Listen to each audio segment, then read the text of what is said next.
Hello, hello. How we doing today? Good morning. What is that? What is that? Community leaderboard. What is that? Is this new? Community leaderboard. What is this?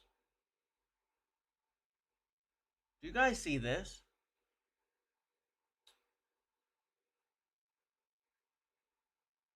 Is it just me?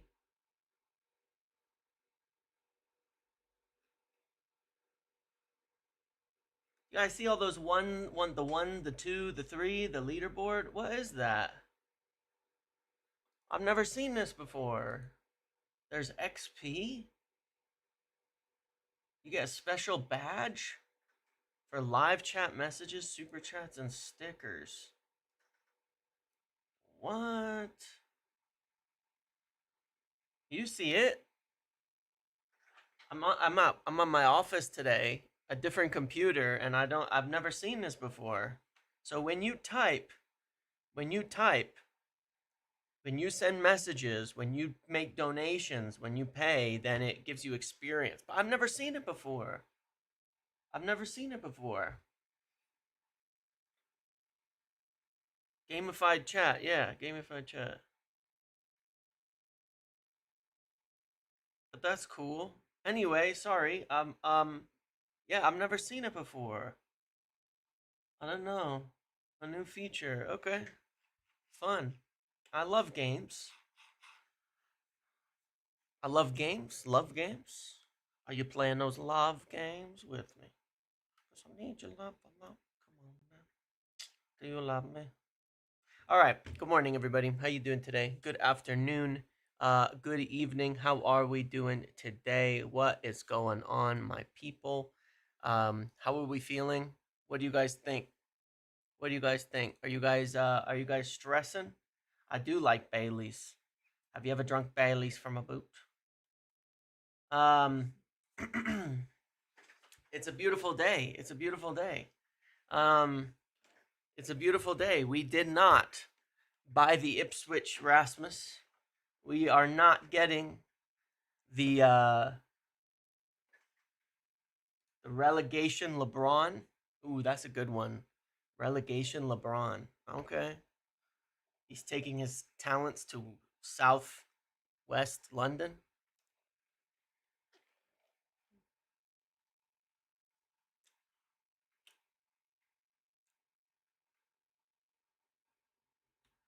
Relegation Rasmus.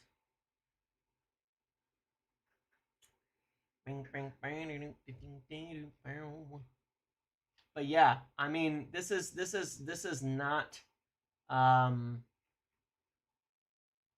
this is not a surprise. I'm not gonna lie to you.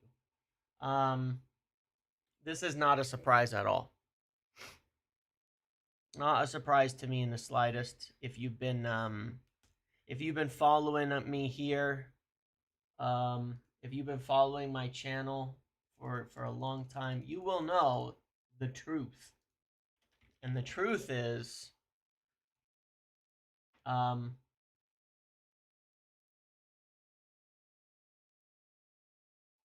yeah, the truth is, I ain't worried about it. The volume is low. Hold on here. It might actually be a little bit low today. Hold on. I'll fix. Better, better. Okay. Look. I was making notes last night. About what I wanted to talk about today, and this was mostly it. As I wanted to talk about, if United are actually able to be flexible, able to be, agile in the market, all those kinds of buzzwords that you get in business, but if they were actually doing it or not. And that is the serious question. Now, what I've always said about Delap, and while you're here, yes, please do like the video. Please do all of that. I appreciate it. But yeah, there's a lot of people here, so definitely like. and everything for sure. But yeah, I mean, the thing about it is that with Liam Delap, I've always mentioned that as far as you could tell, I believed that the Champions League thing was going to be a factor for Liam Delap. I've been saying for probably 2 months now. No, it's probably a month. Let's not say 2 months. For probably a month now that his waiting until the end of the season, along with some other hints there, are very, very likely indications that he wants to join a team with Champions League. And there were many hints about this. And I'm fairly positive that United knew this going into all of this. How many times have we sat here on this video and said the 10-year contract thing was bait, by the way? A lot of people got baited by it, but that was bait. How many times did we sit here on this and said, why on earth is a relegated striker with worse goals per minute than Rasmus Højlund's first season demanding Champions League, or even considering it to be the main factor, the deciding factor in where he chooses to go? I cannot actually believe that is even like there. It is even the hint of truth in that. Because going to Chelsea when they have 6 strikers out on loan to Strasbourg and elsewhere, and are likely going to be signing others, good luck with your career, man. Like, look at how long players last at Chelsea and what happens to them afterwards. You know, it's even worse than United. It's a death knell. Iman, Madden, watching you on a daily basis at this stage, James. Love the content. No nonsense. Pure facts. Love it. Cheers from Lanzarote on holidays. Nice. Thank you very much, Iman. I really appreciate you. You know, the reality to me is that I just don't rate the player that highly personally. I'm really, really unimpressed. The Managerial, oh yes, my friend. I'm convinced the Amram quote about Gyokeres not wanting to join because of Champions League was a message to Delap between the lines, dodged a bullet ammo. And you know, that's a really, really interesting point. Because I remember when it first came out, that there was people suggesting, what if that's not about Gyokeres and that's about Delap? And my personal thinking is maybe it was, because it was like he said he hadn't spoken to Gyokeres and he hadn't had any conversation with Gyokeres, but then made that comment, and you're thinking, is that about Liam Delap? Is that about Liam Delap prioritizing Champions League? Maybe. Very, very interesting. I just wonder about that. But yeah, I'm you know, anyway, regardless of this, two things that I firmly believe, which is number one, I don't think we're missing much by missing out on Liam Delap. I really don't. It's not that important to me here. I need to do this because I never set this up so that I can look at some stuff in a minute. It's not that important to me. I don't actually think he's that good. I think we can do better. I think that for his price, he was a decent player. But just for his price, in terms of what he is on its own, not really special. Like I was sharing yesterday, when you look at his numbers, his non-penalty goals were worse than Rasmus Højlund's last season per 90. So, you know, I don't know, man. I don't really get it. And the biggest red flag for me on Delap is when we played them. When we played them, I was insanely unimpressed by Delap.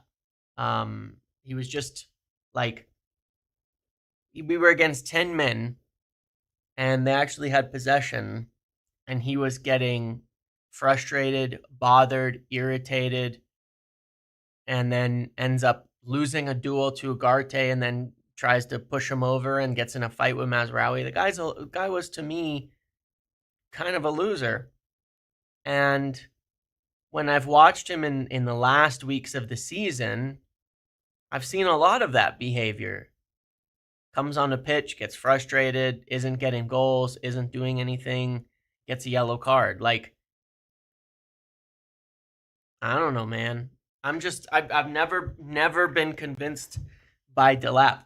And what convinces me even more that he's the wrong guy is all of the people who are hyping up these fundamentals, these fundamentals and things like that. Any truth in Hargreaves meeting Napoli yesterday? I don't believe that the Osimhen story is true. Okay, just for what it's worth, I don't believe the Osimhen story to be true.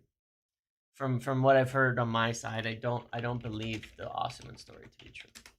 I'm sorry to say, because I would prefer Osimhen over absolutely anybody on the planet in terms of striker, but I do not believe that there is anything in the Osimhen stuff as of today. Okay, and I don't believe we'll be going for Osimhen at this point. Could there have been talks? Yes.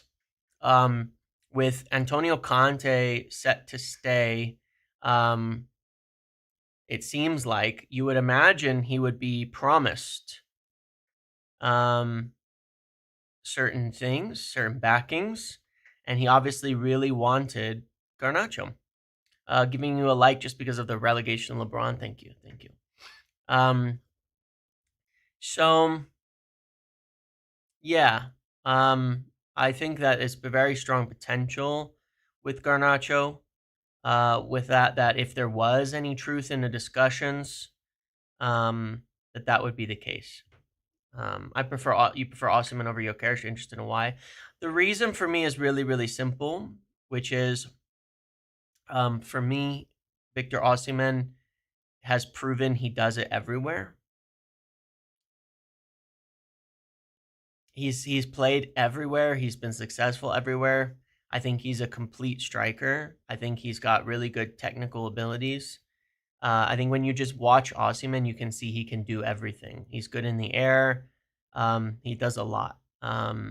Osimhen is a complete striker, and I really, really rate that about him. I've never been unimpressed by watching Osimhen with any of the aspects of his game. Satyajit, Delap can't even throw a long ball like his dad. Fair. But I think the thing that's funny is that we've already signed and agreed a deal for Matheus Cunha. So I'm really not worried so much about our pull. Cunha's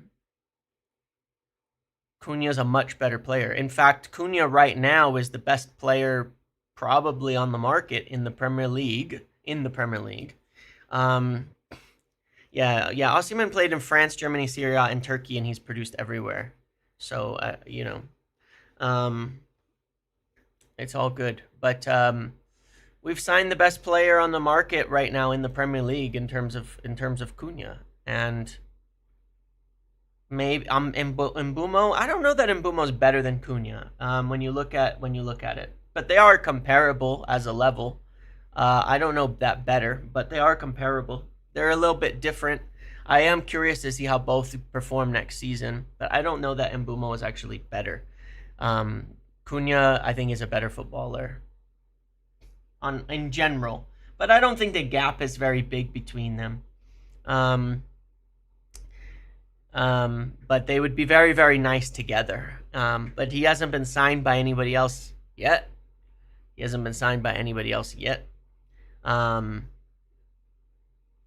Jay from Paddock mentions disagreement with Delap on playing minutes. I mean, for me, let's say that was true. I'm not going to say it isn't. Because I respect those guys there. They might have heard something very, very valid. They're obviously well in with a lot of people. Let's say for a minute that that's true then. Let's assume what he's saying is correct, fully respectfully. If that's true, then what that confirms even further is that Liam Delap was not our top guy and is not viewed as the best striker we can get, which I already know to be the case, but for sure it confirms that it's not viewed as the guy, and was just good value for the money. And I think that that's probably true. Mark, Wilcox and Barada are not elite in their positions. Their potential is just like Delap, so they'll make mistakes this summer. What do you mean by that, though? Like, which aspect? Do you mean because we couldn't pick Delap, convince Delap, or do you mean because we were targeting Delap? I'd be interested in your take on that, because we've convinced Cunha, who is a much better player, so I'm not particularly worried about that aspect of it. But if you're saying because we are targeting him based on potential, then I can understand that view, but I do disagree on this view on Omar and Wilcox being inexperienced. I mean, I get Wilcox has not been a sporting director in a lot of, but Barada was a key part of building the most dominant City side in England there, just for what it's worth, you know. So I wouldn't, I think there's, you know, I think that it's really, one thing I do think is over the top is I think it's really strange people talking about CEOs like we're rating CEOs like they're football players and stuff. Like, I'm sorry, but people don't know enough at all about what these guys do in their jobs. You know what I mean? In order to rate CEOs. Like, we don't have to go that far in football, man, to talk about CEOs like that. What we did know is that Ed Woodward was a banker, not a football guy. That we knew. AO, our striker next season will either be Welbeck or Calvert-Lewin. We need to get used to this. No, it won't. It won't. Because it would be Xerxes. It would be Xerxes before that. It would be Xerxes before that. We didn't need to convince Cunha. No, that's not true. That's not true. We did need to convince Xerxes. We did need to convince Cunha. Because in January, Arsenal and others were doing it. No, that's not true, Mark. I'm sorry. They have never done their respective roles elsewhere. Omar he has though. It's their first rodeo. No one else is willing to pay the release clause for Cunha. Red flag. No, I'm just telling you. I appreciate the donation, and Mark, but I promise you that's not true. Omar was the guy at City who worked with the sporting director in the exact same role that he did today at City, in terms of lining up new contracts, money, spending, deals, things like that. And in addition, Cunha, the only reason you don't hear about other clubs on Cunha is because that's what happens with United. When other clubs get turned down, nobody talks about it. When United get turned down, everybody wants to write stories about it because we're Manchester United. Okay? That's the truth of it.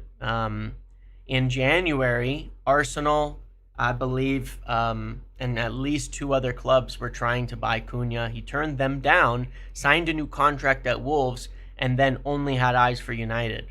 That's the truth of it. Once we had those discussions, that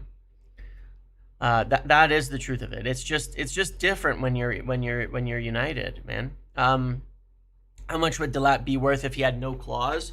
Probably the same price.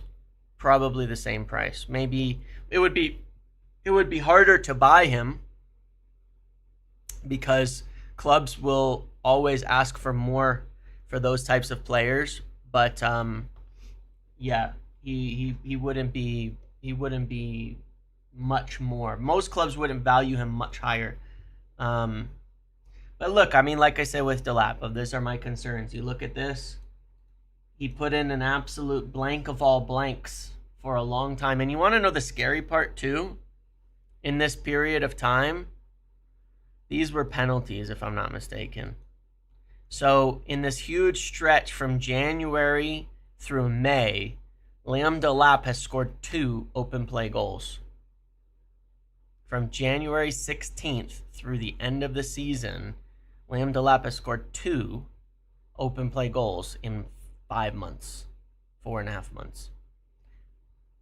It's not worth the upset. It's not worth the upset, man. It's not worth being bothered by it. This is just, it's just what it is, man. Do you think playing with Bruno influenced Cunha's decision? No, I don't think so.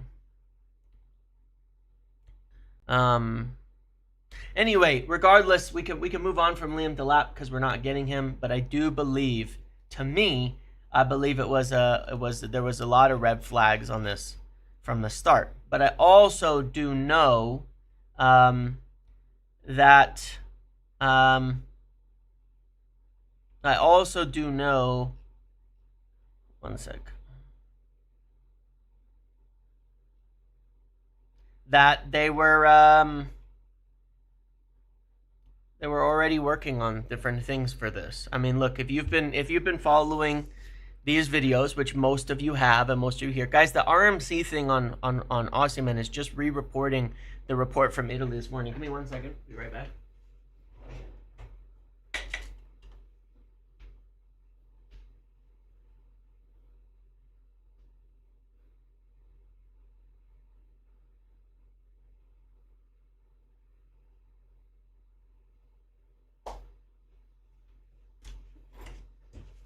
Sorry, someone was at the door. Look, the RMC thing is just re-reporting the Italian report from this morning, which isn't ultra reliable. Okay. But look, if you've been following the videos for a while, most of you have, you'll know that for 2 weeks now, I've been talking about the alternatives plans that we've been working on. The discussions on other things that we want to do instead of potentially just Liam Delap, right? Jonathan Hammond, another 10 gifted memberships to the community. Thank you so much, Jonathan. As always, every single stream, the basis, Manchecutioner, Punit, Tactical, Knife, Nessie, Craig, Assad, Liam, and Simon. Oh, Liam Delap is here. Relegated striker requires Champions League is such a good quote. Yeah, thank you. All right, Matthews, thank you for the donation, buddy. But look, we've been talking about this for quite a while now. About the alternative plans to what they're going to do, and the ideas of where we go from here. And the fact of the matter is that one of the things that United have said they wanted to be in the market, and I understand that this is these are buzzwords, all right? I understand that these are buzzwords, okay? When they say they wanted to be more agile in the market and yada yada and things like that, these are the things that are true. For example, when we went into January, we wanted a left back, and we had 4 or 5 targets. Our top target was probably Milos Kerkez, right? But we couldn't get that deal done in January. We moved around on deals, and we ended up getting, Patrick Dorgu, and yeah, there we go. There's plenty of things that because it sounds like a buzzword. It's corporate speak. When someone says things like agile, it's obviously it's if you work in business, you know that that when people that word is a bit of corporate speak, but that doesn't mean it's not true at the same time. It's just that the language is a bit corporate speaky.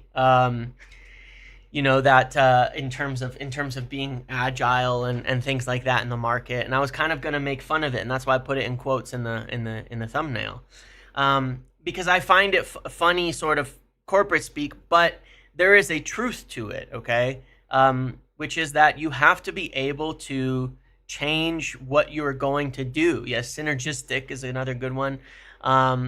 Malachi United looking at Lee Kang in from PSG. They were looking at Lee Kang in from PSG, but I have not heard anything recent on that myself, though I do like him as another option at the 10. But the truth of the matter is we have been working on alternative plans. I've been saying for a couple of weeks now, one, that they were talking about and looking at Gyokeres, which I don't believe is off the table. I don't know why people are saying it's off. I still don't know why people are saying it's off. I don't believe that that's true. That Gyokeres has there's nothing, again, unless I don't know why people are saying that, firstly, because there are very, very good sources on Gyokeres that have not written it off at all, and I'm not sure. Stuart, is Osimhen and Rasmus swap rubbish? It is at the moment, yeah. I believe that story is not correct at the moment. Danny Welbeck for the win. I mean, Welbeck is definitely a lot better than what we've got. But no, look, I don't know why people are saying Gyokeres is off the table, because it has not been reported by anybody of severe note that it's been completely off since it was reported that we were interested in, and since all the chatter about him. Now, missing on Champions League has always put us a little bit lower. It makes it a little bit harder, but we are always going to be in the situation where we're going to have to convince players to join us. It's just the reality of the state that we are in. We got Cunha. We're going to miss on some. We're going to win on others. That's the truth of it. And that's what has to be accepted. Will we get them at all? Don't know. But we have to convince players. We're gonna miss on plenty of them, and we're gonna get many others. So I'm not particularly worried about that. It happens every single window. We do not always get our first targets, but we have been able to convince a number of players to join us. If we can't get our top targets, then so be it. Okay. Alternative options, that we have, like we were just talking about this at the end of yesterday's stream, right? I believe that plan A would be to now go for Mbeumo, to add him to the team and give ourselves time on the striker front, because I don't think there's a rush. I don't think there's a rush on the striker aspect. It's going to take some time. There's a lot of players in the striker market, and besides Delap, the majority of them are in no rush to choose their club at this point in time, or may not even have options at the moment.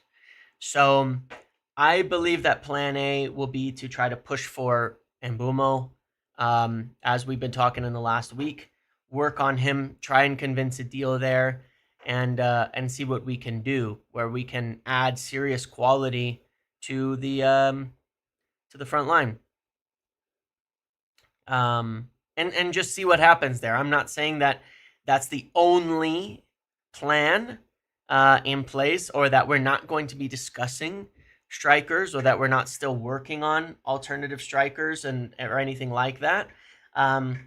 It just means that you have to have the ability to do those types of things. It's not instead of, it's not anything like that. It's just, again, this is what it means to essentially be agile in the market, right? The reason I say that is that with Mbeumo, there is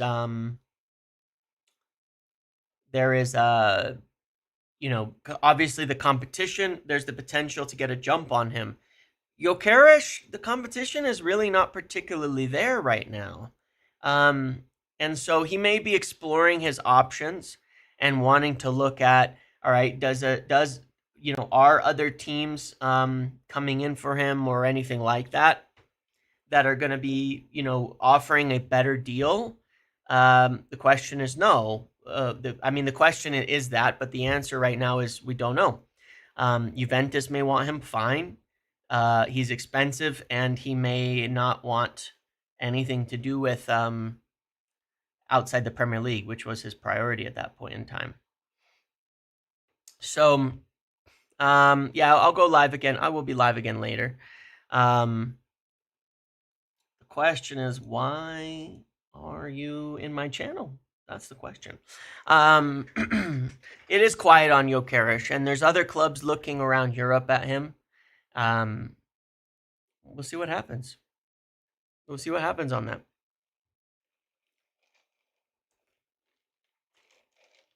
But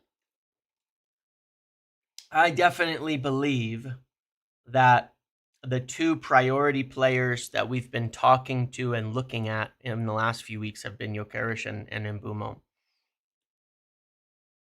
And with the knowledge that we're probably going to miss out here.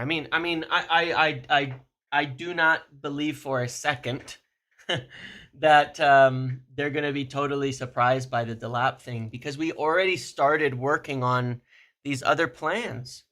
And, you know, they're not going to sit there and say, hey, we're going to wait on this player when we have no idea and not have alternative plans lined up. I mean, I really don't buy that at all. That's really never been the case. I mean, not even. It's just not how they operate. It's not how we operate in the market. But we will be trying on these. We will be trying. We know on Gyokeres. We know on Mbeumo. In addition, there are obviously alternatives to all of these options that we want to have.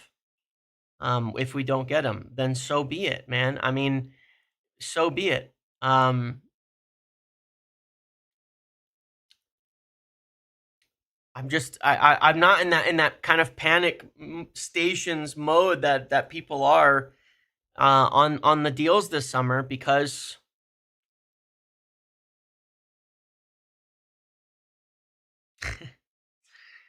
because we're in a rebuild. We finished 16th last season or 15th last season. You know? Like, we don't have to get the best players in every position in order to climb back up to the top of where we want to be. That's the reality of it. I was saying yesterday about this point, which is that a lot of the players that are signed at other clubs that have built up successfully, and I always use Liverpool as an example for this, a lot of the players that are signed on for these other clubs successfully is they didn't buy like the best players at every single time.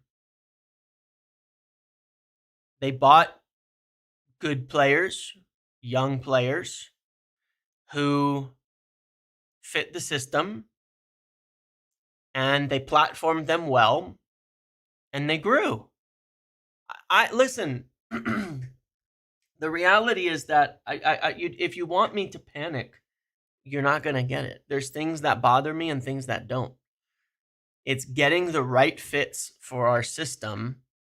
That is the most important thing, and allow us to elevate our team the right direction. We can have a smaller squad that grows. I mean, look, PSG, Liverpool, yeah, exactly. I mean, Dembele was supposedly like a flop at the time. Vitinha hadn't worked out, right? Was he at Arsenal? Where did Vitinha go for a while?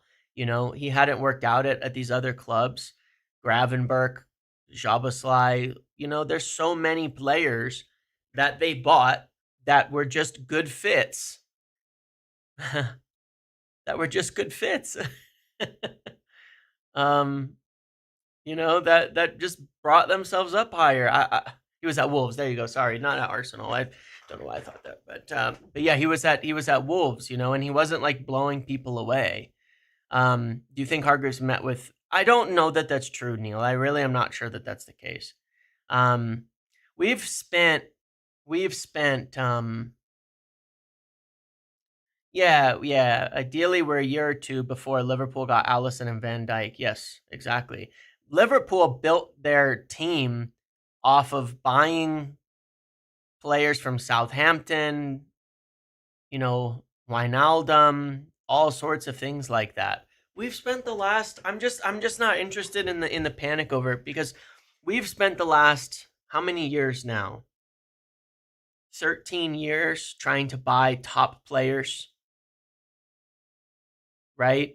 We spent 13 years trying to buy top players. Okay, they had Klopp. Klopp wasn't that special before Liverpool, man. He wasn't that special. Amorim has accomplished probably equally special things to Jurgen Klopp at Sporting. He wasn't that special before he went to Liverpool. He just wasn't. He wasn't that special. Making it about just Klopp is not the case. And that's, to be fair, even if you're looking at that, he played it at a bigger club. It wasn't that special. It's not like Klopp was this guy who has done insane things all over the place before that. He was a good manager who did some good things at Dortmund in the German league. In the German league. Dortmund in a Champions League final. Pochettino got Tottenham to a Champions League final. Is Pochettino special? Is Pochettino special? Pochettino got Tottenham Hotspur to a Champions League final. Is he special? Come on. Tell me that. Is he special? Did that accomplish him, make him special? Did that make Pochettino one of the great managers? That he took a worse team into the Champions League and got into the final? And everyone says Pochettino sucks. So don't use that. Don't use that. Don't use that. It's completely hypocritical takes. People do this all the time. Poch is a good manager, and he was not special because he didn't do anything. Klopp became incredible at Liverpool. He became incredible at Liverpool. But we all know the German league. It's a one-team league that was maybe a two-team league for a short time. So no, I disagree. I disagree.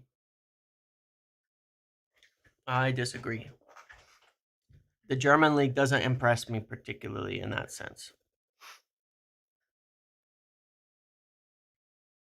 Mm-hmm.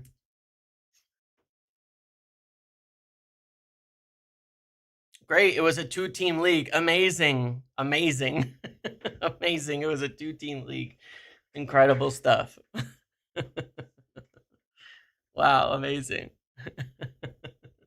I watched a few managers in the last season take Bayern to the final day. So, if they were one win off, who was the guy who took Dortmund to the final day and then they lost very, very recently? Not exactly a special manager, and took Dortmund to Champions League final just very recently against Madrid. Yeah. Yeah, it's not exactly the most impressive thing on earth, I will tell you that. Yeah. It's not like it's some insane thing that has never happened before. And will never happen again. Edin Terzic, yeah, he took Dortmund to a Champions League final with Sancho, okay? All right? So don't use that Champions League thing to me, okay? And don't use the German league thing because we know what the German league is. That's great. That's great. Klopp is a good manager. Klopp was a good manager, but he became great at Liverpool in particular. He became great at Liverpool in particular. That is the reality of it. I don't even know how you can argue otherwise. Klopp became great at Liverpool. He was not great before that. It's the accomplishments of taking a different league and being there. It is what it is. The German league is better than the Portuguese league by a distance. I don't think so. Probably Bayern, probably at the top, but there's a lot more money. Amorim also took a team that hadn't won a title in 19 years in a more competitive league with less money and built them into title content, into a multiple title winning team. But people always do not understand the Portuguese league and don't rate what they've done there. It was the same the other day when someone was saying, that signings from Portugal are bad. Like, okay, thanks. Good luck with that. People constantly do this thing where they write off other leagues to suit, especially Portugal for some reason. It's very weird. It's very weird. Yeah, he spent like literally nothing to rebuild that Sporting side from 20 years of failure, and then took them into the top team in Portugal. And that was not the case. He took a team. It was essentially like taking Spurs. It's wild the disrespect that league gets. It's so crazy. It is crazy. Portuguese teams with nothing in Europe. Do German teams win a lot in Europe? I think Bayern have won. I think German teams have won one Champions League in the last 20 years or something. I don't know. Maybe I have the math wrong on that. Maybe I have the math wrong on that, but please tell me that the German teams have been so good in they have 2 in the last 20 years. Okay, cool. Great. Very, very good. And one was a COVID year, right? Very great. Yeah, Bayern have a couple. So no, I don't want to. I don't really buy it. I don't really buy it. Yeah, Portugal used to reach Champions League finals with Jose, but yeah, well, very briefly.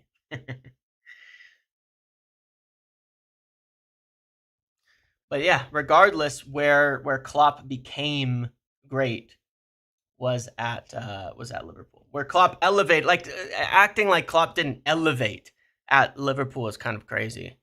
And it's not like he's had this 20-year track record of building teams before that.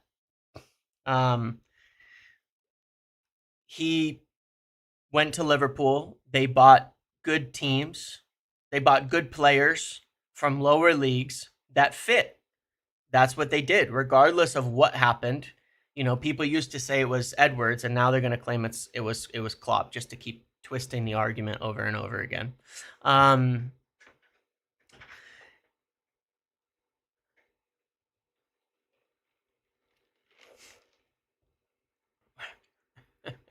Like I said, here's the difference. It was Edwards. Of course it was Edwards. But like I said, when you have people who've already wanted to make the decision that Amorim is bad, which is what some people are trying to do, then you can't have a valid discussion. Because there are people who are taking the last 6 months and they're saying, we don't have a style of play. We do. While also arguing that we shouldn't buy players for a style of play and that won't work either. Like, it is funny. You got to get it right. Liverpool, when Klopp came in, they started buying and turning the team over.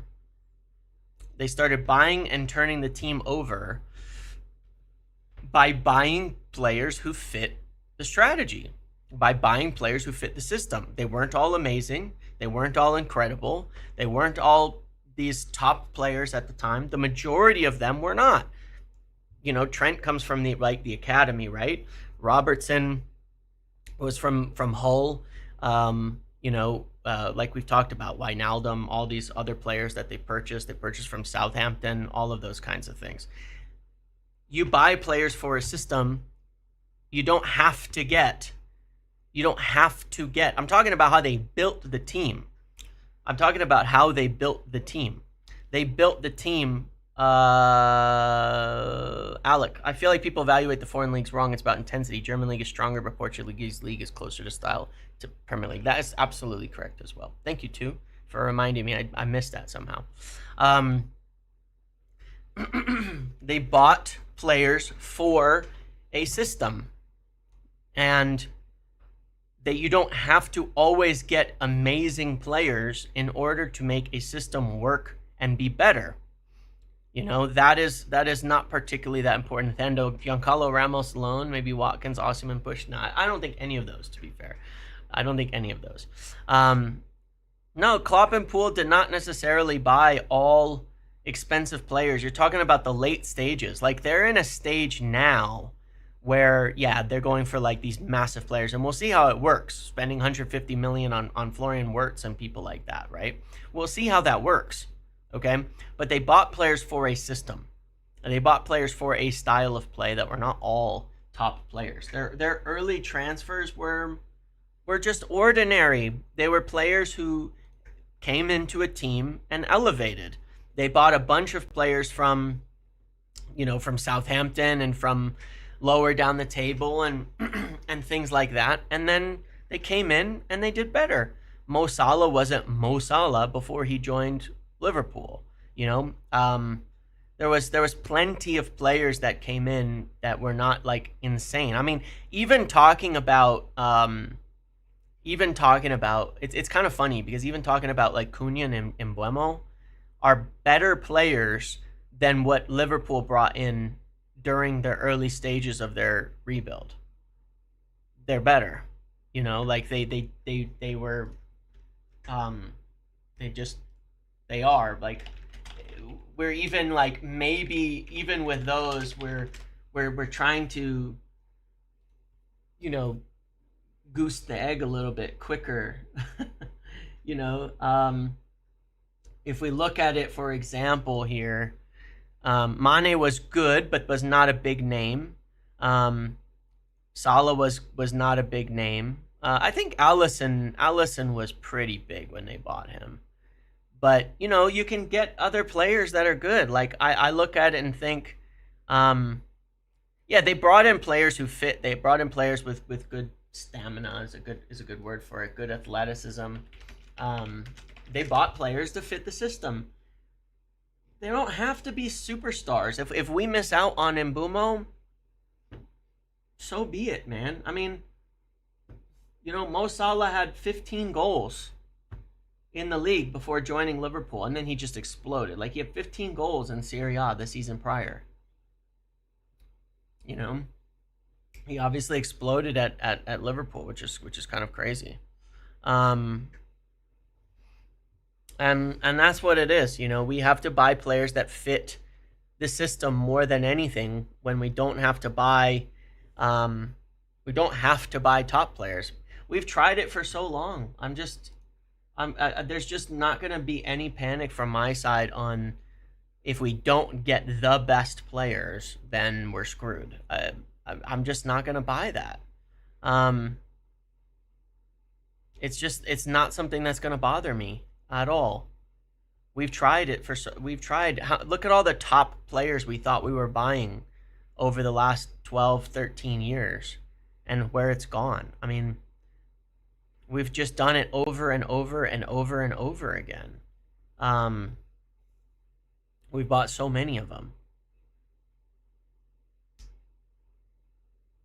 And they've nearly all failed. I mean, but we finished 15th with the same players. We finished 15th at the end of that strategy. Bloody Goal's tweet was really odd and didn't make any sense. He said Gyokeres deal was off the table due to us signing Cunha instead.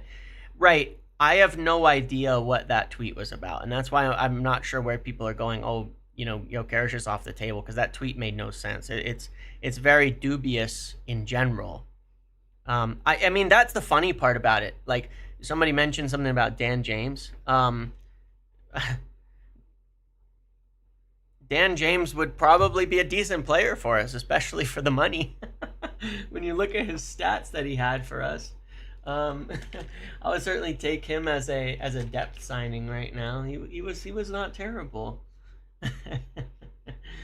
Dan James has 21 goal contributions for Leeds in their promotion last season. I did not actually realize he did that well.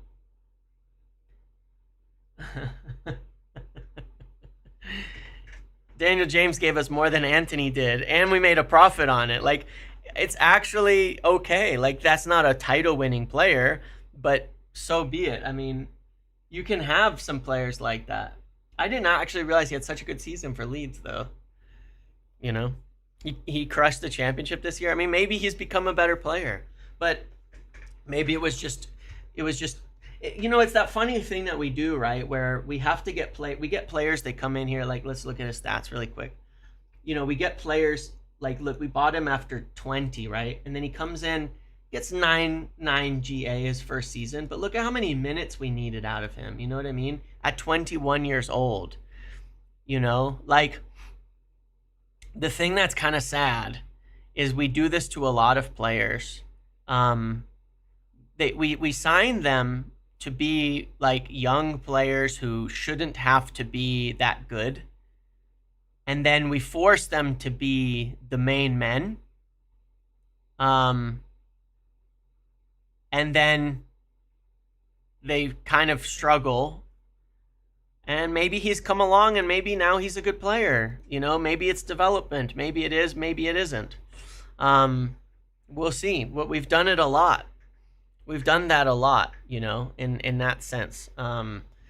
Where we can't have squad players and allow them to be that way, and then they fail. And that's kind of what happens, unfortunately. But for the money, maybe Dan James will become a good player now. Maybe we'll see what he does in the Premier League this year. Liverpool also sold their best player for a 6-figure fee. Yeah. Look, if we go for Gyokeres, we go for Mbeumo, we try to get some of these deals done, and if we don't get them, we'll have other targets. We don't have to get the top players in each position to be successful. We have other targets. If we end up signing, a Tyler Dibbling at, instead of Mbeumo, okay. He's not going to give us as much right away, but he is a very good player. And if he fits our system and if we're in it for the long haul, then we'll build. And if we go for a different striker who isn't quite as good, now I'm not saying you should go for someone like Moise Kean or something like that, then so be it. Dibbling is trash. He really isn't. He really isn't. If Dibbling was like 60, 70 million, I wouldn't be buying him, because you're talking about buying development, right? And you need to pay the right prices for players like that.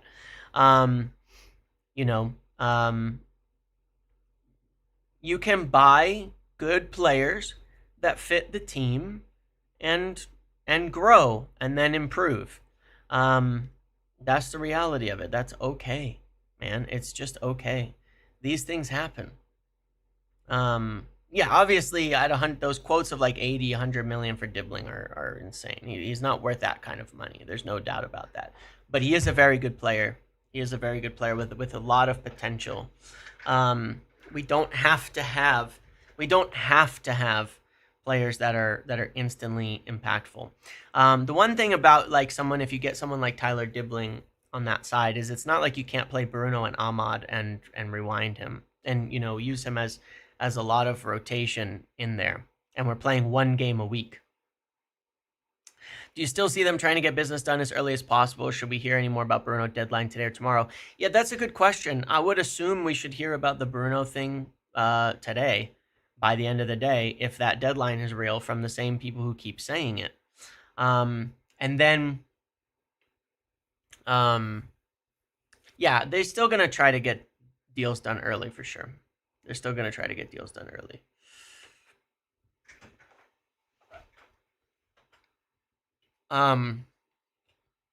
May as well go for Kudus. I don't know about that. But look, I'm the reason I'm not going to throw a fit about things is, one, I know that they're working on the alternative targets, and I don't yet think we're necessarily missing out on all of those.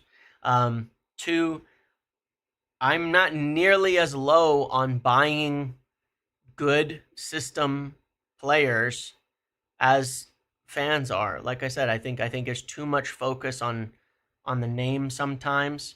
I want players who fit the system. I want players who fit the way we want to play, and I think that we will be so much more consistent and so much better in general just by having people who are like that. It's May. There's going to be more names that come up that we haven't heard about. There's going to be more targets that come up that we haven't heard about. There's going to be a lot more happening, that we haven't heard about yet. In terms of alternative targets, what we need is good players with good traits, and for the system that we're building as a baseline. And then we need to, from there, continue to add quality on top of that. If we can get the best players, if we can get the best players that also fit, cool. But if we can't, then then we'll see, man. Like, I'm just not worried about that.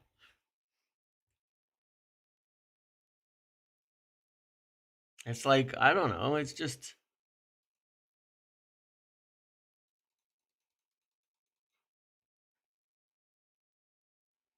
not a concern to me.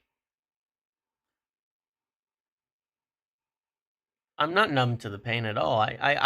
I've given up on hoping for that star players signings are going to bail us out. When we had Solskjaer, here's what's funny, right? When we had Solskjaer, how did we build back up to being consistent, or at least to being a decent team?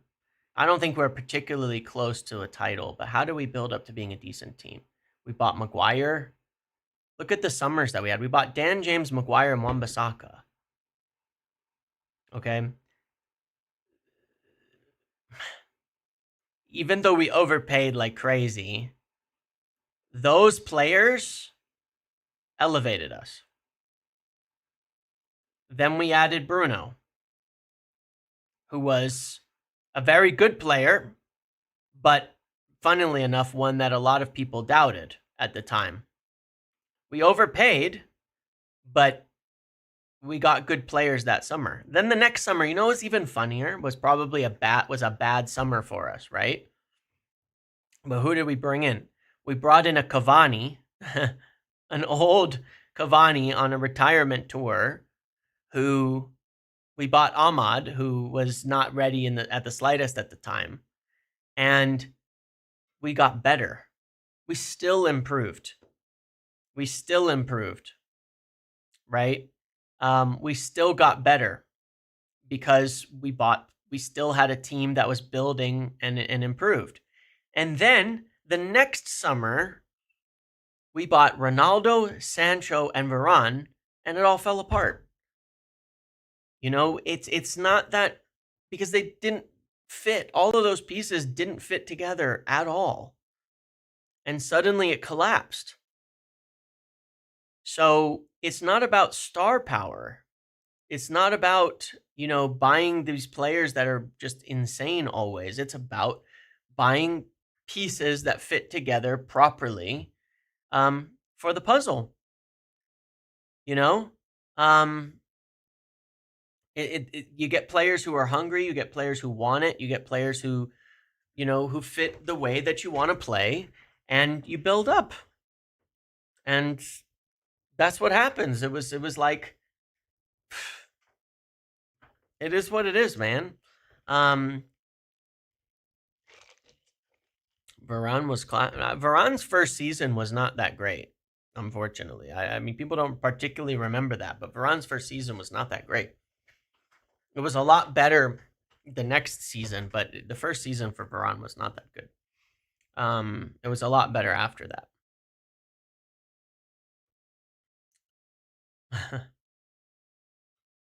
Varane turned got better and better, but his first season wasn't particularly very good. And then we had balance, and it's funny because even in Ten Hag's first season, we played a system that suited, and we ended up kind of growing. I mean, it is so funny because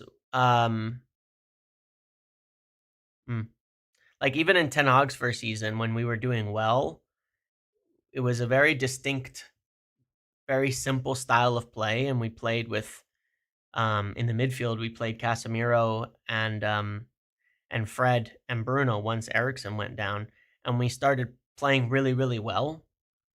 And then we sold Fred, and then the midfield got even worse, which I think was really funny in that first season. And then we bought more players, and it all got worse again. And it's like, I don't know, man. I'm just well over the feeling that it's about getting star players, and it's much more about getting complementary profiles. I mean, when you look at the league these days, it's why so many like teams are able to build up to being good. I mean, look at Newcastle, for example. The players that they bought as well were not stars. That Newcastle team. I mean, you look at the transfers that they made, and the players that they brought in. People can pretend all they want and say, "Oh, they knew these guys were all going to be superstars when they brought them in." That you'd be lying if you said that. Botman, Dan Burn, Shar, Murphy, Livramento, Gordon, Barnes, Isak. Let's not lie. Let's not lie to ourselves here. There was a lot of decent players in there, but they built a team that fit together really well. Joelinton, they bought a team that ended up fitting really well together at the end of the day, and it flew them up the table. But United fans have to get that. That's where we're going. They have to get that. That is what you have to do at times when you're not a top team. You have to build.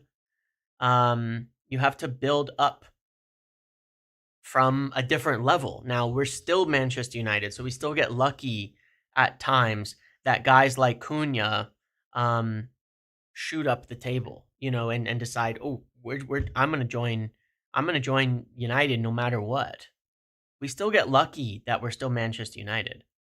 And because we're Manchester United, and because we have the fans, and because we have the money, when we build up properly, we will have the money to add the top players on top of that. We will have the money to put the best players on top of that. And sometimes we will still win over the best players, but sometimes we won't. And sometimes we'll have to buy players that are like, in this summer, we will have to buy players that are like what Newcastle bought. And sometimes we will have to buy players that like what Liverpool bought early on. And that's the truth of it. So ideally, we get our best players in. Ideally, we get players who fit the system and are the top players.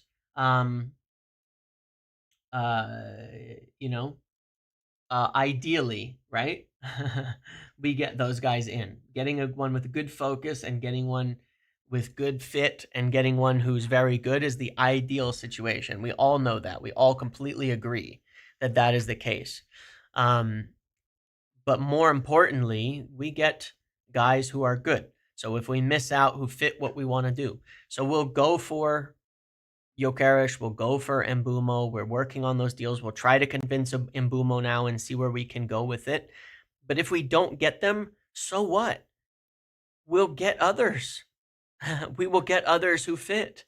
We will get others that match the system that we want to do.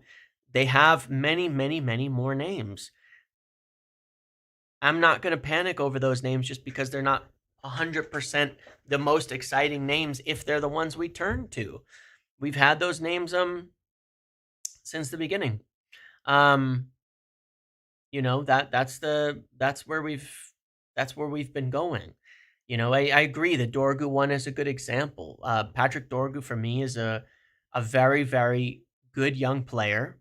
I think that when he came in, you could see the impact he had on our style of play, on the improvements to it. Now, we still can't score any goals, but that's not his fault. You could see the improvement that he made to the way that we played, to our system, and to the overall cohesiveness of things, just by coming in and fitting, you know, and he will be better. He's physical, he's athletic, he's growing, and he's been, for me, improving, even though he has some things to work on. You know, and that's why I rate that pretty highly, and that's why I think that more signings like that aren't necessarily the big name are okay. Jason just joined the live. Osimhen rumors true. No, I don't believe so, unfortunately. Dorgu is playing decent, and he will improve, hopefully. Exactly. I think that is the right type of player. If we can get the top player, guys, there's no truth. As far as I know, it is not true. I appreciate the donations, and I thank you. But as far as I know, we have not been discussing the Osimhen Højlund swap, because that's not that's not what they want. Napoli aren't going to go for Højlund, as far as I know. They're like in talks to sign Jonathan David right now or something. So I don't know. You know, there's we can get guys like Dorgu. That's why I've always used that as an example in the midfield. If we can't get like the perfect player and someone like Ederson, right? We can get guys like Dorgu in the forward line if we don't get them. At striker, is that a concern? I still have a concern about that for sure. Look, I'm not gonna lie to you and say that I think because I think the striker market is really, really thin in general. And I think that at striker in particular, it's really, really hard to get young players in. I think it's the one position where you're better off not buying a young player. Jason sending 10 gifted memberships to the community. Thank you so much, Jason.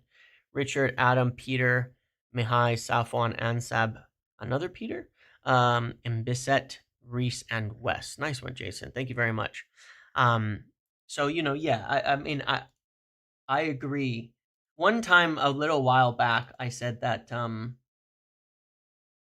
a little while back, I said almost jokingly that if Delap was our only option, then I would even consider, if we couldn't get a big striker, not buying a striker. I know that sounds completely nuts, and just hear me out for a second. And just using the money to ensure that we finish the rest of the team. Because for me, and I'll explain why, for me, the reason is if you can't buy a top striker who's over the age of 25, who's experienced, then it's not worth spending the money because you're just buying someone who's going to fail. Okay? That's my feeling. And so given that, yeah, I would rather buy other players and literally use Xerxes as a false nine for the season, or Cunha in the middle, and make sure you're buying flexible, you know, attacking options, and just run it that way, because I do not think that buying young players to lead the line works at number 9. I think they're almost guaranteed flops. That's just my opinion, though. But I've said that for quite a long time too, a long time. I remember you saying a while back, maybe we don't want Delap or putting stories out. No, I mean, I think we did as an opportunity, but I'm still not convinced he was the guy, even for them. Can't watch Rasmus for another year. I hear that. I don't think Rasmus will be here anyway. The other thing I did want to say is that news-wise, is that there are more talks with Italian clubs over Højlund, but I believe it's Inter and Juventus that are most involved for Rasmus now, not Napoli. That's why that story I don't believe is correct. I believe that Inter and Juventus are the ones that are more involved and interested in Rasmus at this time, and I do think that they need to. I do think that that he will end up going this summer as well. I do think he will leave.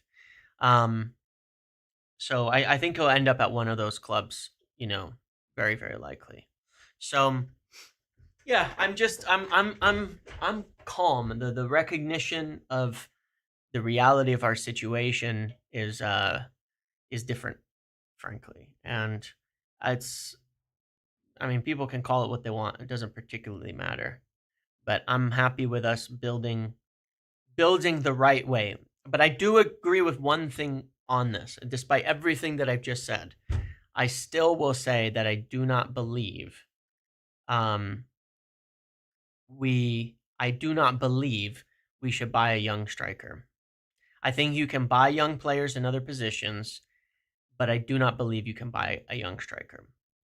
Now there's some talk about Trubin, the keeper, if I'm not mistaken, a keeper in Portugal as well as an option.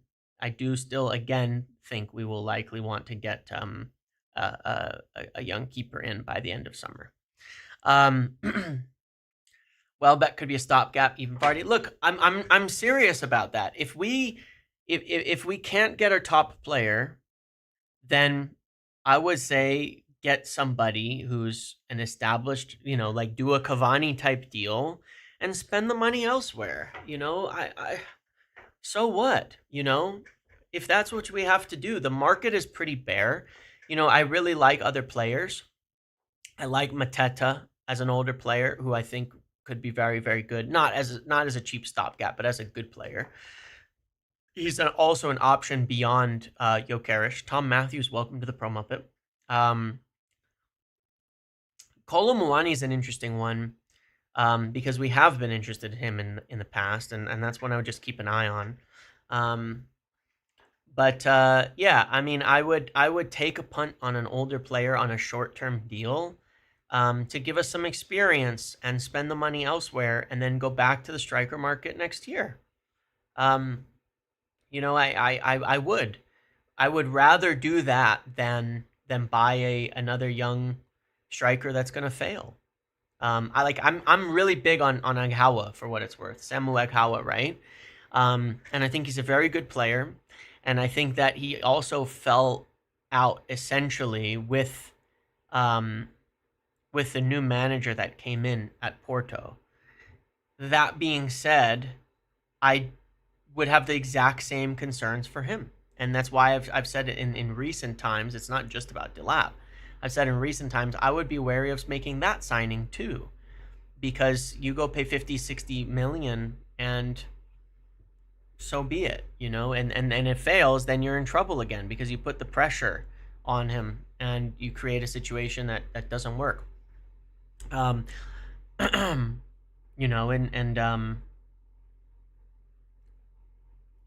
is the difference.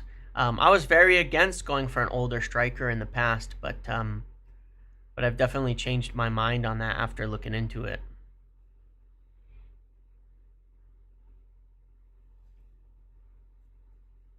But look, if plan A now is go and get someone like Mbeumo and we can get it done, then I'm fine with that. If that means if we also can't get a top striker and then we end up getting somebody to just lead the line for a bit, but we get that like in an Mbeumo or something, then I'm fine with that too. I wouldn't take Jonathan David in on a free because that's not the cheap, affordable deal that you're talking about. Jonathan David will ask for a lot of money as a free agent, and you have to give 5+ years. I would rather, if we're going older, I would get somebody on a short-term contract.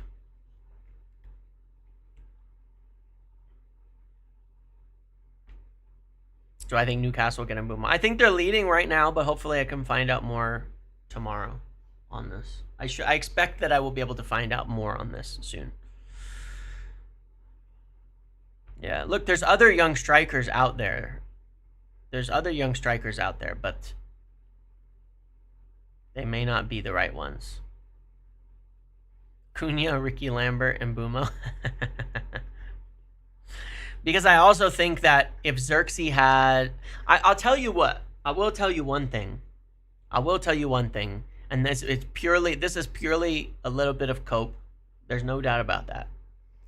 I will say one thing. I think that Xerxes has already survived the beatdown that comes with joining United as a player. Right? He came here. He already got booed off the pitch. He already went through probably the worst of it. You know, it was like an accelerated process with how impatient United fans are. And he also, unfortunately, has the wrong skin tone to get the patience from too many fans. Which is a shame because it just is. I'm just saying it as it is. Certain players, certain people get a lot more criticism than others. Okay, that's the truth. He's already been through that, and I don't think the pressure will bother him in the same way next season. And it ended with an injury, and he worked his way back, and he got through all of that. And I think that he's already been through the pressure. And so I think that he will probably, not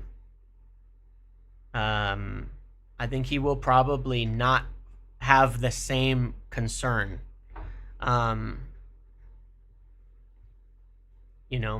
that. And so if he had to be heavily involved for a while, then I think that would be okay. I'm not painting 75,000 fans, but there is a fact that certain players always get more criticism. I mean, you look at the situation with Garnacho, publicly going after the manager, publicly going after people, things like that, still getting cheered off with chants of Viva Garnacho, but what did Rashford do?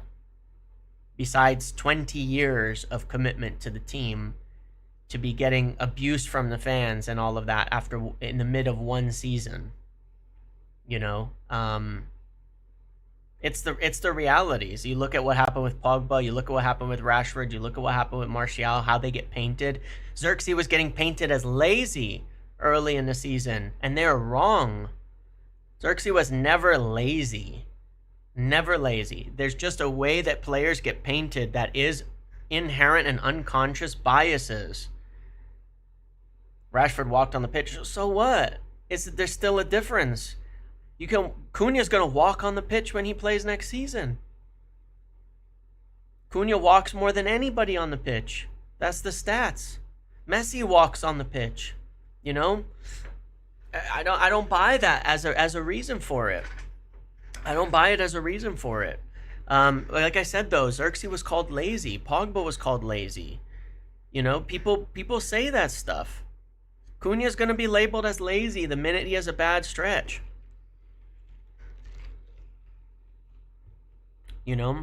It's just, I don't know. There are unconscious biases, man. There are super, super unconscious biases that go into this kinds of stuff. Ask your contacts about Semedo on a free, please. Sure. I remember you suggested that yesterday. I will ask about that. These things happen. These things do happen. But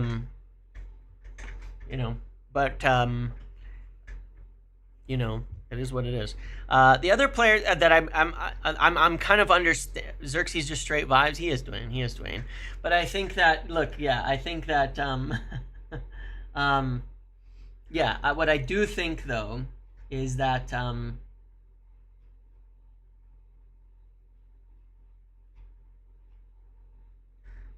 man, it blows my mind when I'm seeing Luckhurst be one of the more level journalists on this whole Delap thing. 4 days older than Hoyland. That's the solution. It's pretty funny. It's so weird. It is so weird.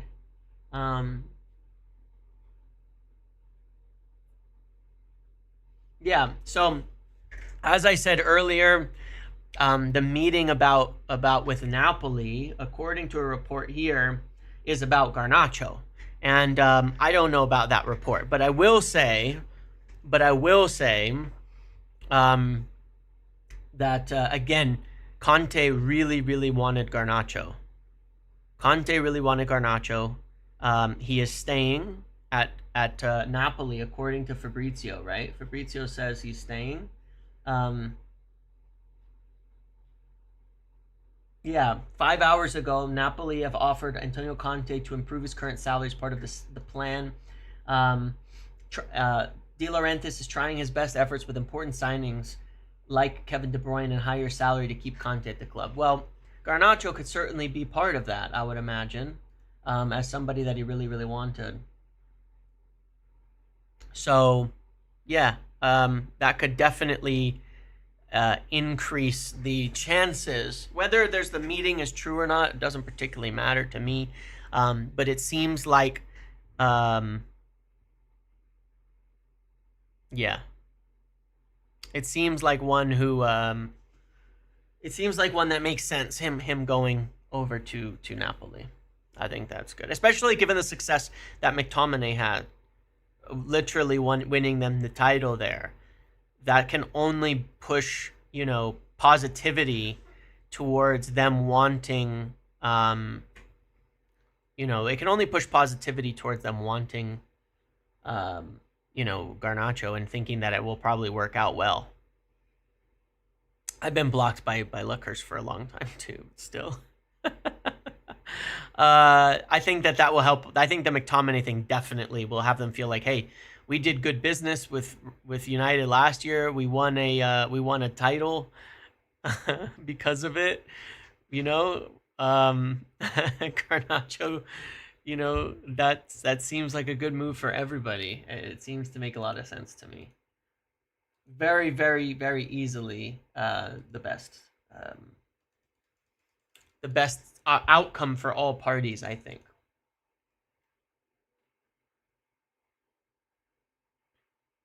Yeah, his brother will have to be quiet though. There's no doubt about that. Um, are there your other who? Oh, that's just the same article. Okay, fair enough. Our other targets include Gyokeres and Šeško. Šeško's just going to be too expensive. He's just going to be too expensive for us.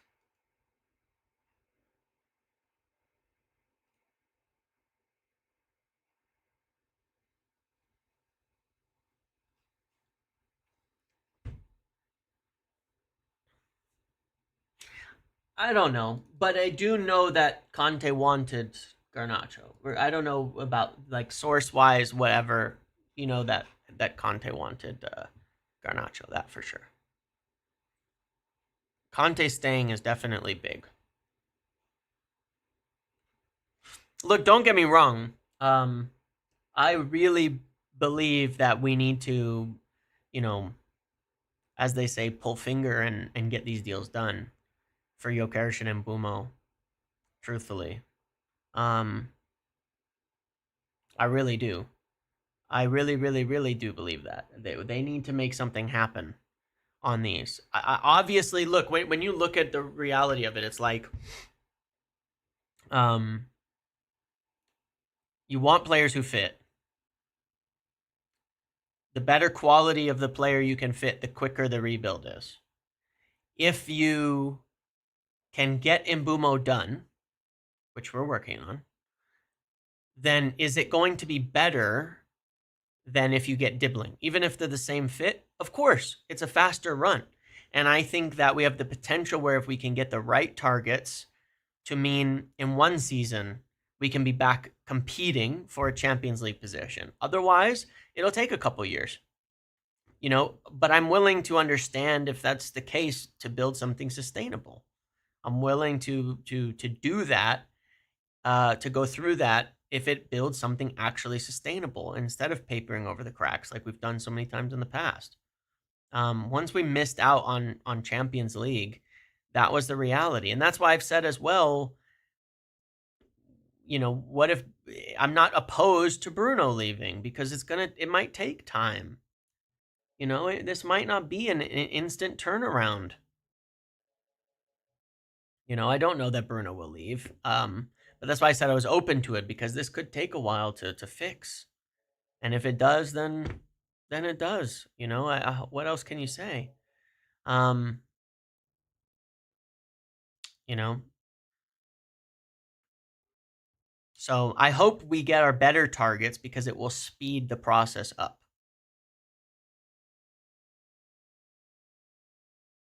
Yeah, I think Mbeumo's probably our top target now today. Yep. I think Mbeumo's probably our top target today. If you're going to ask me now, based on everything I've heard, I would say he's probably our top target now. I would love to speed things up. I'm just much more understanding of the reality of where we are. That's all. We're not competing with them. We're not competing with Liverpool. Like, just forget that. That our first step is not to compete with Liverpool. Realize that. Our first step is to compete with Nottingham Forest. Our first step is to compete with Aston Villa. Our first step is to compete with Brentford. Our first step is to compete with Bournemouth. Our first step is to compete with Wolves. Like, understand where we are right now. We need to beat them first. We can't jump the we can't jump the queue and try to compete with Liverpool today, or City today, or Arsenal today. We can't. That's how we fail. Thoughts on the dynamics of Mbeumo right 10 and Ahmad right wing back? Concerns the question. No, I think they're okay. I think Mbeumo is a lot more flexible than it might appear. In large part because I think that Mbeumo is like, here's what I would say about Mbeumo versus Ahmad, in my opinion, in terms of them as players.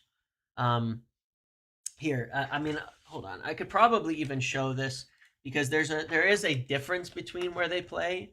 It's not like massive, but Mbeumo already naturally plays a little more centrally, and I will actually show you this with their charts here. Okay, here, this is Ahmad. This is Ahmad. So this is obviously, he's been playing quite a bit at right wing back. You're straight up touchline winger. Look at how and mostly what I want to note is his approach to the box. Right, where he runs into the box. He runs into the box from the side, like a wing back, like a fullback. This is what Ahmad does. We've all seen it. We know that. He likes to come in from the side of the box. All right. Now let's flip over to Mbeumo. You can see how when he gets to the final third, he is much more ordinarily flexible in that respect. He's not nearly as much on the touchline as in the final third. And if essentially he's more normal at moving towards the center in the final third. So, from my perspective, the way that the dynamics work is the same as they would work as with a left footer on the right, that Amorim always used there, which is that in the final third, they will split, and the wingback will be the one running down here, and the 10 will be running into this space, and that's fine. And that dynamic will work, and I have no problem with that. The other reason that I would say that it's no issue with Mbeumo is that, from my perspective and the way that he plays, Mbeumo is more comfortable with pressure on his back. So he's more comfortable playing in the middle of defenders and with defenders on him than Ahmad. Ahmad, like I said, why I prefer him out wide is I think he plays much better when he's receiving the ball in space. Even though he is strong, Ahmad is not a weak player. I think Ahmad prefers receiving the ball a little bit further away with space, where he can face up the player. And Mbeumo very much is okay receiving the ball with pressure on his back, and the ability to turn out of pressure. Can you give more information on Anton Stack? He's criminally underrated, can add value at 6 or central center back. I agree with you. I think he would be a strong, affordable depth signing that hopefully we can add to a midfield. I don't know much more about him. He was first linked to us by Christopher Michel, and he's one that the only thing that I've heard is we've continued to keep tabs on, but nothing further at yet. Samix, the thing about Mbeumo's most sprints in the league and runs 3. Yeah, he's an insane workhorse pressing demon man to man. He will do what you need him to do. He is the right type of guy for that. So no, I'm not worried about the dynamics of them together. I'm not worried about that at all. Yeah, I think that they'll be fine together. They're both really good pressing as well, for what it's worth, which I think makes that right side really dangerous. So that would be good.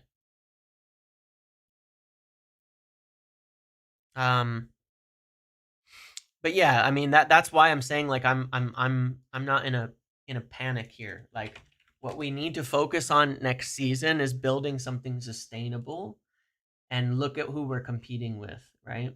Let's see. Okay, who are we competing with?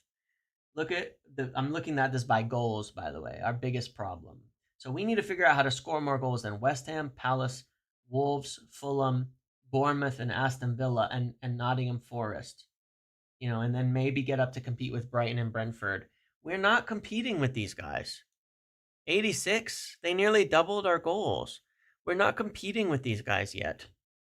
Now, I think Arsenal are in a weird state where they could seriously fall off if they don't fix their goal scoring problem, by the way. But, we're not in the competition for them. These guys are starting way ahead of us. Brighton don't get to spend 200 million. You know that. Like, that's why I'm saying it's not the same. If you look at it by the table, right? If you look at it by the table, these are the clubs that are a problem. Oops, what happened? That doesn't look right. Oh, all right, there we go. These are the clubs we're not. I really do not feel we can compete with. We'd have to get all our top targets to compete with these guys. Just join the live, but can Ahmad be considered for false 9? No. No, he won't be able. Kevin, he's not going to be considered for that. They want him in the wide areas. I mean, we have Xerxes, we have Cunha, we have other players who play in that position before. Ahmad won't play centrally. He will play out wide.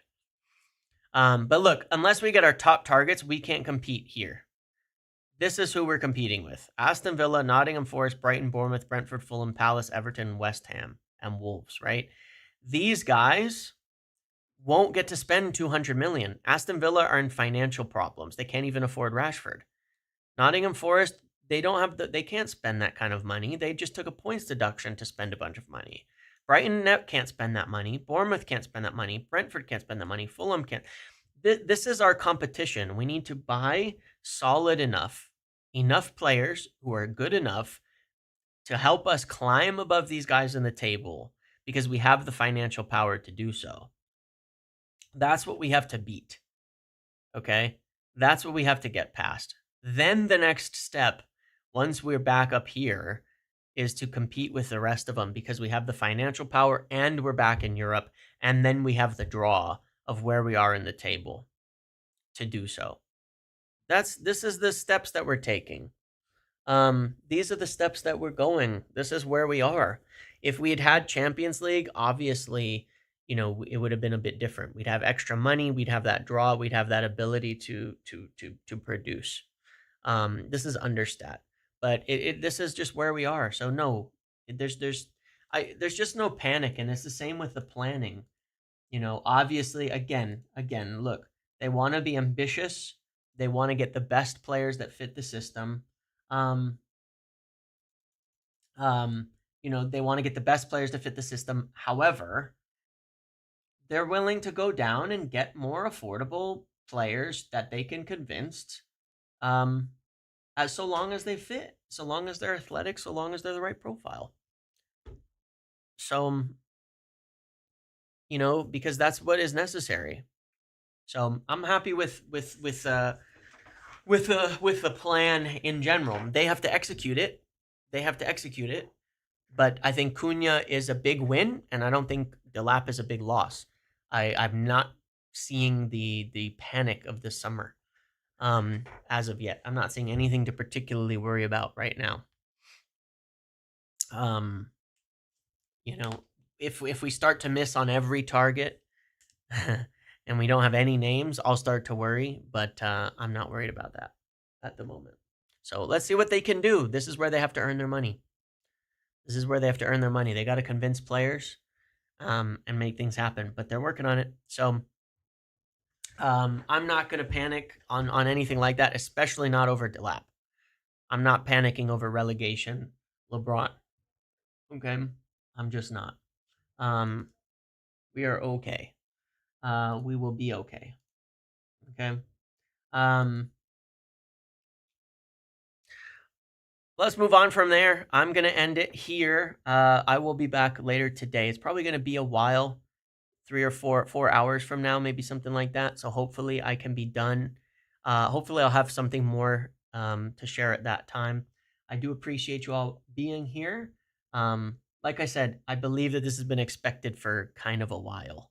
Um, the Delap thing, the Champions League thing, the reason we've been hearing about other players, the reason we've been hearing about Mbeumo and all of that, this is part of it. We've been discussing this for days that we need alternative plans, and we've been pushing on them. So thank you all for being here. Please make sure to like on the way out, and I will see you guys 4 to 5 hours from now. We'll see if there's anything else helpful to share and talk about at that